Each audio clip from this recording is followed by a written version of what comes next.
Hello guys, introducing Kuya Meloy. Si Kuya Meloy.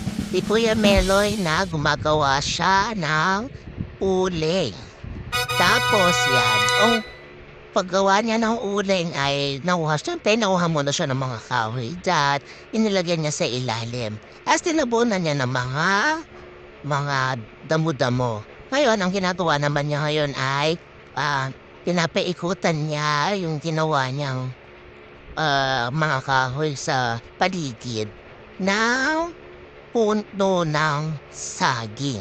So, tinatalupan po niya yon puno ng mga saging tapos ipapalibot niya doon. So, dito po, nagluluto si Kuya Meloy.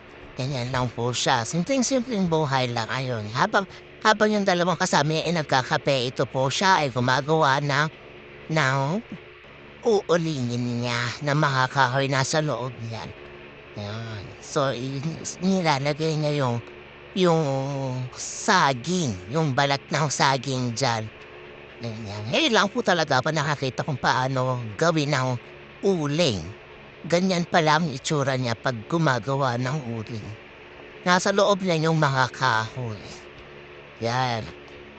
Gumagawa pa rin siya yan, tatabon-tabunan niya ng maraming dahon, maraming damo sa loob ng kahoy. Nagputol-putol po siya ng kahoy kahapon. At yan nga, at sinalansan niya na dyan at nilalagyan niya ng puno ng saging. Ayan, kung paano niya, binabalatan niya yung puno ng saging. Tapos ilalagay niya doon sa paligid nung gagawin niya ang uli. Yan. Napakasipag to ni Kuya Melo. Yan. Buti si Kuya Manny, kape-kape na lang. Diba? Tinapanood nila. Tapos nakakuha rin pala sila ng mushroom. Yan, sa paligid lang ng mga puno. Ang ganda. Fresh na fresh po yung mushroom, diba? Ang ganda-ganda pa. Ulam na yan. Instant ulam. Yan. Habang nagkikwentuhan sila, yan. Tinitingnan nila si Kuya Manny.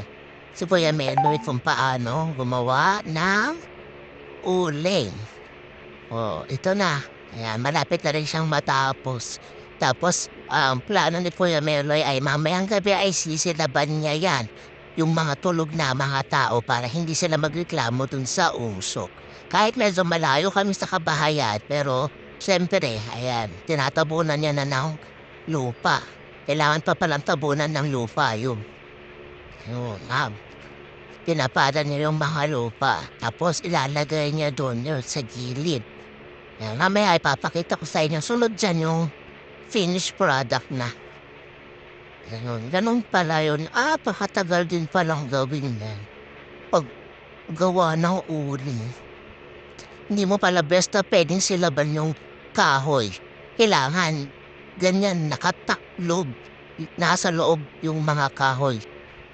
Yan. So sana po matulungan natin si Kuya Meloy sa pag-share po ng post na to para matulungan natin siya sa kanyang kalagayan ngayon. Nakakatuwa talaga. Natutuwa ang kay Kuya Meloy. Pakasipag na tao. Yan.